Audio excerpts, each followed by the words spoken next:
Sadaqallahul azim. Bismillahirrahmanirrahim. Bismillah wa bihamdih. Assalamualaikum warahmatullahi wabarakatuh.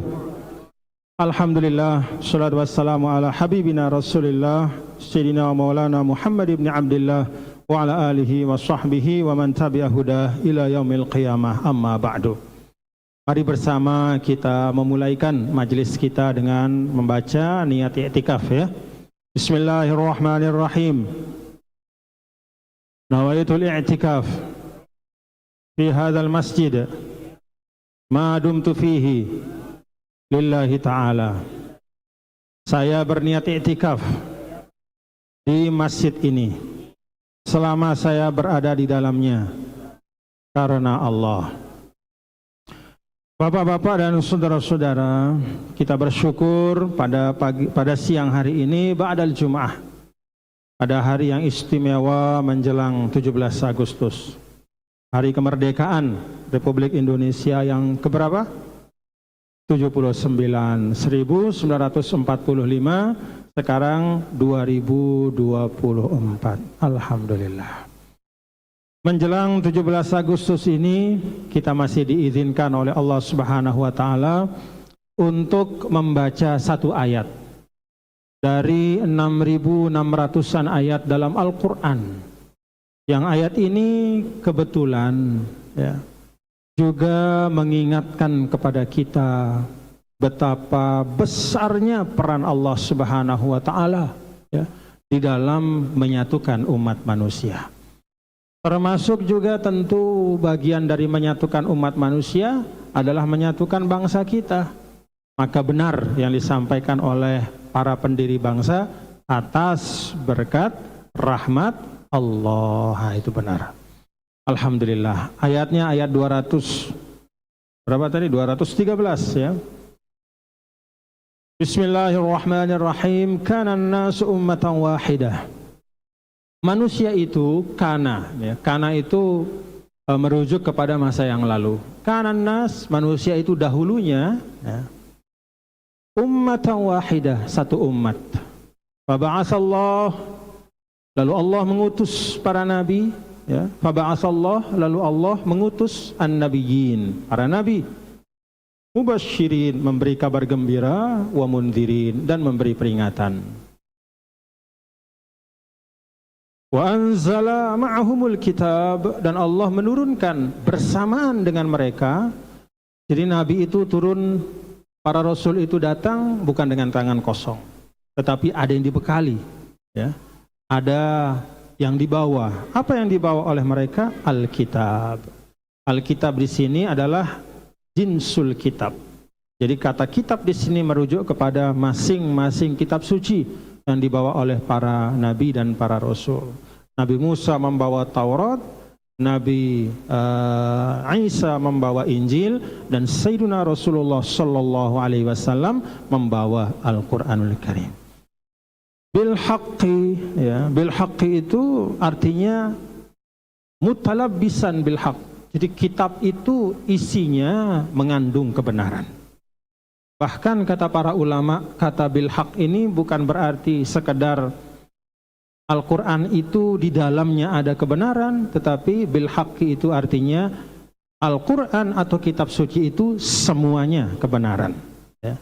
Jadi kan beda kalau misalnya apa ya,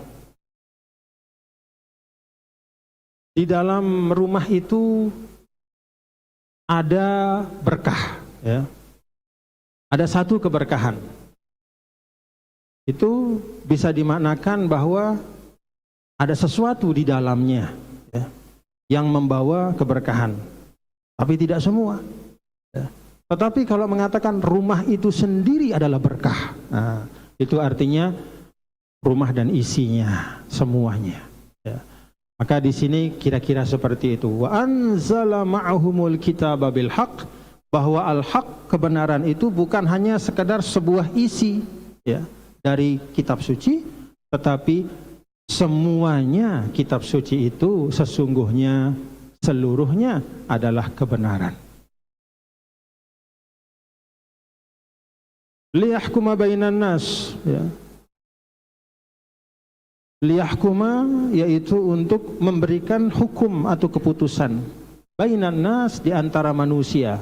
Dalam hal apa? Fima, pada segala sesuatu, ikhtalafu fi, yang mereka perselisihkan.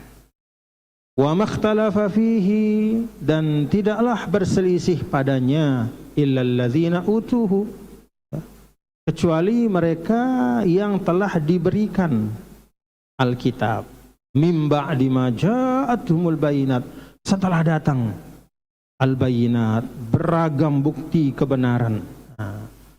Jadi perselisihan itu bukan antara orang bodoh, bukan antara orang yang tidak mengerti, tetapi antara orang-orang yang sebenarnya mereka diberikan kitab.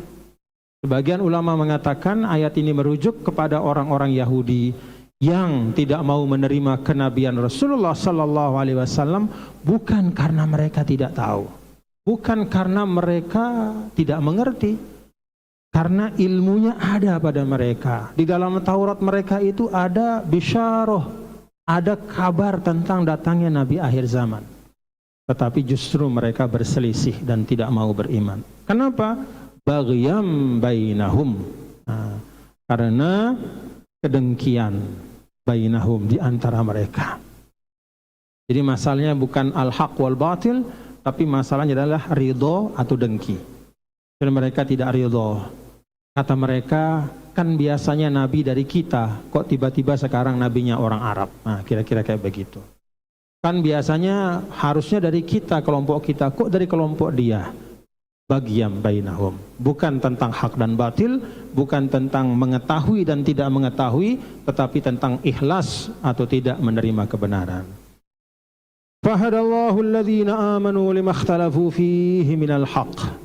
Maka Allah kemudian hada, memberikan petunjuk, alladzina amanu, kepada orang-orang yang beriman, limakhtalafu fihi minal haqqi biiznih, ya, tentang kebenaran yang mereka perselisihkan, ya Allah, dengan izinnya. Ini kata para ulama menunjuk kepada umat Nabi besar Muhammad sallallahu alaihi wasallam. Jadi di tengah hiruk pikuk, ya, pada masa sebelum turunnya Nabi besar Muhammad sallallahu alaihi wasallam, antara orang Arab dengan orang Yahudi, kalau mereka berselisih, maka orang Yahudi mengatakan, saya akan perangi engkau dengan nabi yang nanti akan datang akhir zaman. Lalu orang Arab bertanya-tanya, siapa nabi itu?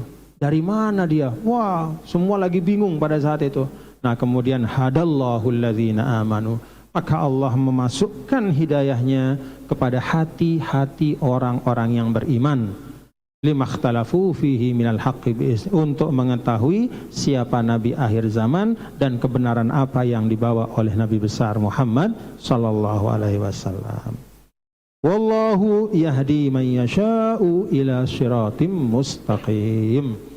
Nah, kalau tadi dari awal sampai hampir terakhir itu memberikan petunjuk, ya, gambaran bagaimana Allah Subhanahu wa taala bermurah kepada orang-orang yang ada pada zaman Rasulullah sallallahu alaihi wasallam sehingga mereka menerima hidayah iman, maka akhir ayat ini membuka ruang untuk siapapun.